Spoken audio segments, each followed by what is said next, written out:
Yo sahabat sektor 7 dan para manhwa lovers, jumpa lagi bersama Mimin ya guys. Kali ini Mimin akan membawakan manhwa pewaris terbesar di Kekaisaran. Sebelum masuk ke ceritanya, Mimin ucapkan terima kasih karena sudah bersedia untuk klik video ini.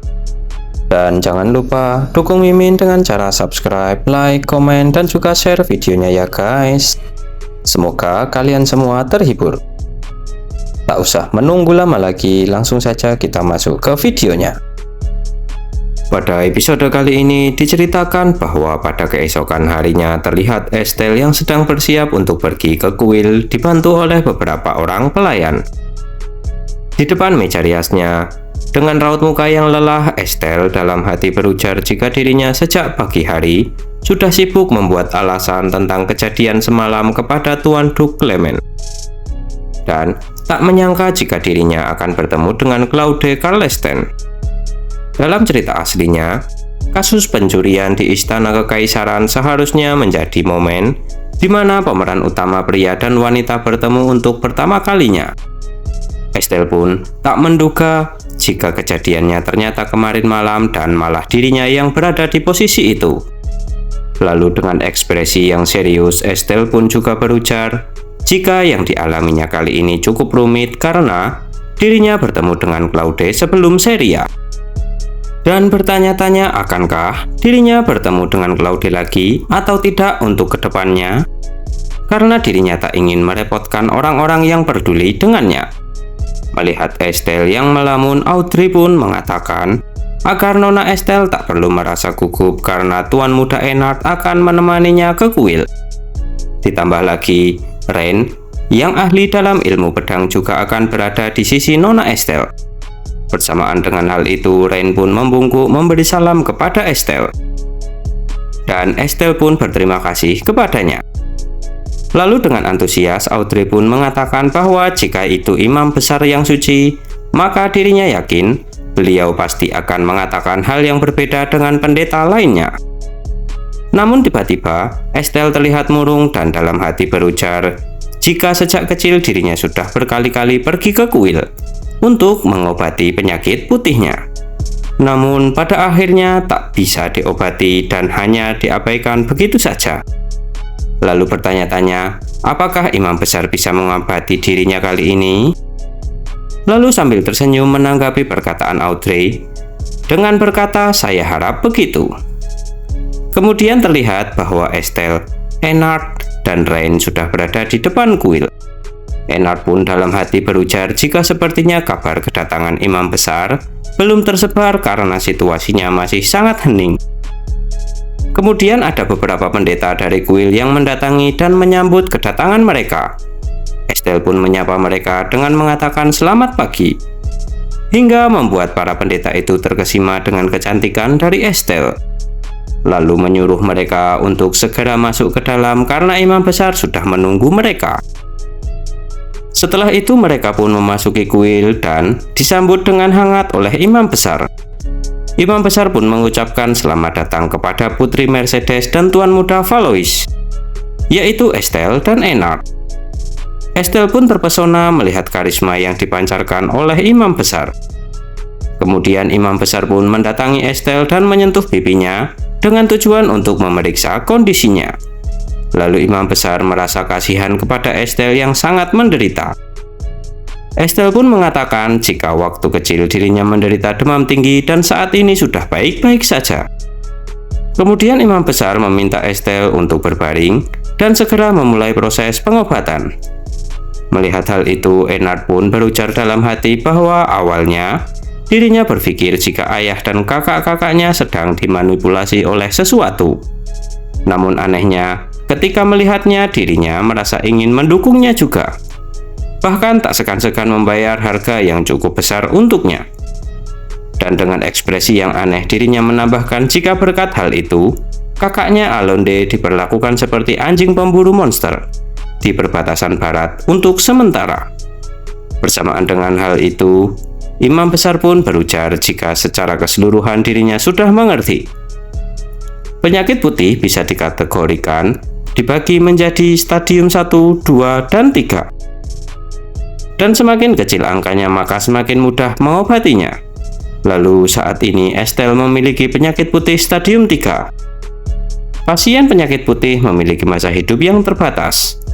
Kalau bisa 3 tahun, tak peduli seberapa kuatnya pendeta, itu adalah batasannya. Mendengar hal itu, Ennard pun terkejut dan menanyakan maksud dari perkataan imam besar. Lalu dengan kesal menambahkan jika dirinya membawa Estelle ke sini bukan untuk mendengar hal seperti itu. Kemudian mengajak Estelle untuk meninggalkan tempat ini. Akan tetapi dengan lemah lembut, imam besar pun mengatakan jika dengan kekuatan yang dimilikinya, maka hal itu mungkin terjadi. Dan pengobatannya akan mulai di esok hari. Mendengar hal itu, Estelle pun terharu, menangis, dan akhirnya dengan senyumannya yang hangat mengatakan terima kasih kepada imam besar. Setelah itu imam besar menanyakan, apakah Estelle sudah bertemu dengan Grand Duke Karlstein? Estelle pun merasa terkejut dengan pertanyaan itu dan Ennard merasa kesal. Karena tak ada keharusan Estelle bertemu dengannya, hanya karena dia memiliki darah Mercedes. Imam besar pun menjelaskan jika hal itu karena ledakan kekuatan Grand Duke Claude merupakan yang terparah. Dengan kesalnya, Ennard mengatakan bahwa dia tak akan membiarkan hal itu terjadi. Melihat tingkah dari Ennard, imam besar menduga jika ada sesuatu yang terjadi antara Claude dan juga Ennard. Jadi untuk saat ini imam besar bisa memahaminya. Lalu menanyakan apakah dia harus merahasiakannya dari Grand Duke Claude kalau Nona Estelle sedang melakukan pengobatan di kuil ini, karena baru-baru ini dirinya sedang merawatnya. Ennard pun kesal mendengar jika Claude sedang berkeliaran di ibu kota, lalu mengajak Estelle untuk pergi dan segera mengambil tindakan. Estelle pun menjadi bingung dengan situasi itu dan tergesa-gesa pergi bersama dengan Ennard yang menggerutu tak ada habisnya. Ennard memutuskan akan memberitahu ayahnya tentang masalah itu setelah sampai di rumah nanti. Dan Estelle pun bergumam dalam hati meskipun keluarga Karlstein menemukan dirinya, tapi penyembuh sejati bernama Sheria akan segera muncul di hadapan Grand Duke, jadi dirinya tak perlu khawatir. Kemudian setelah keluar dari dalam kuil, Ennard ternotis dan melihat seseorang yang mencurigakan berdiri di depan kuil. Dia tampak familiar dengan orang itu. Ciri-cirinya seperti seorang dari grup Karanka. Setelah itu, Ennard pun menyuruh Estelle untuk pulang duluan, lalu memberikan kode kepada Ren, yang ditanggapinya dengan anggukan saja. Dan sambil tersenyum mengatakan jika dirinya ingin pergi ke suatu tempat.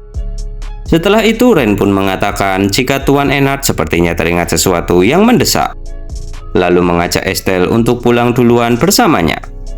Estelle pun mengiyakan hal itu, akan tetapi tiba-tiba dia terhenti karena melihat wajah yang familiar yang ada di dalam kuil itu, yaitu wajah ibunya Countess Brienne. Tak hanya Estelle, Countess Brienne pun terkejut dan berhenti karena melihat Estelle. Ia pun memanggil Estelle dan mendatanginya. Hal itu membuat orang yang bersamanya bisik-bisik membicarakan identitas Estelle. Sejenak, Estelle pun bingung harus memanggilnya apa. Namun dia pun memutuskan menyapanya dengan berkata, "Halo Countess Brienne." Mendengar hal itu, Countess Brienne pun kesal karena Estelle memanggilnya seperti itu. Dengan muka yang terlihat jelas jika dia sedang kesal, dan dengan lantangnya Countess Brienne pun mengatakan jika sekarang Estelle sudah tak lagi melihat dirinya sebagai seorang ibu. Hal itu membuat semua orang yang ada di sana saling berbisik membicarakan hal itu. Kemudian Countess Brienne pun menghela nafas, lalu berujar jika saat pertama kali mendengar berita tentang Estelle, dirinya berpikir jika dunia ini sudah gila, dan mengatakan kepada Estelle agar memberitahunya sekarang tentang sejak kapan dia tahu akan menerima warisan, dan menambahkan jika Estelle tak tahu balas budi kepada orang yang membesarkannya dengan menunggu hari ini lalu menusuknya dari belakang. Ingin melerai hal itu, Rain pun mengingatkan jika Nyonya Brienne terlalu dekat dengan Nona Estelle.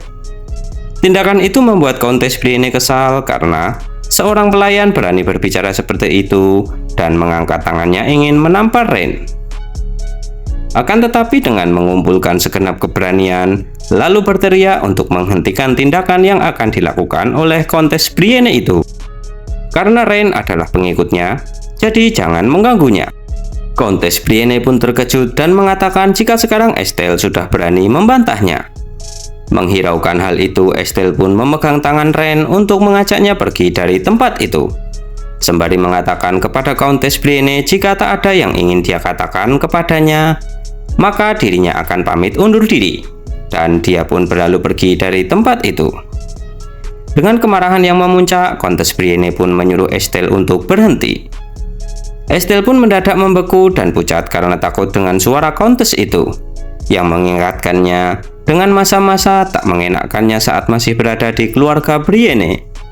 Seakan menyadarkan Estelle, Ren pun memanggil namanya dan menepuk pundak Estelle. Estelle pun terkejut dan meminta maaf jika dirinya terlalu kuat meremas tangan Ren. Kemudian dengan sedikit malu-malu, Estelle meminta maaf karena mengatakan Ren adalah pengikutnya, padahal dia adalah seorang dari keluarga Valois. Sambil tersenyum sopan, Ren mengatakan jika Estelle tidak salah, dirinya memanglah pengikut Estelle. Sedari awal dirinya ditugaskan oleh Tuan Eynard untuk menjaga Nona Estelle, jadi dia tak perlu meminta maaf seperti itu. Dan setelah merasa sedikit lebih tenang, Estelle pun mengatakan rasa terima kasihnya kepada Ren. Kemudian pada sore hari di kediaman Valois, terlihat para pelayan antusias berkumpul mengelilingi Estelle dan menanyakan apa yang Imam Besar katakan kepadanya. Terlihat juga Ren yang saat ini menjadi layaknya seorang bodyguard yang mengatur jarak aman agar tak terlalu dekat dengan Nona Estelle. Menjawab rasa penasaran para pelayan itu, Estelle pun menginfokan jika Imam Besar akan menyembuhkan dirinya. Meskipun tak ada jaminan bisa sembuh total, namun beliau mengatakan jika akan melakukan yang terbaik untuk menyembuhkan dirinya. Mendengar jawaban dari Estelle itu, semua pelayan bergembira dan bertepuk tangan serta mengatakan jika pasti tak ada penyakit yang tak bisa disembuhkan oleh Imam Besar. Melihat respon para pelayan itu, Estelle pun merasa kaget dan juga terharu dengan perhatian yang mereka berikan kepadanya.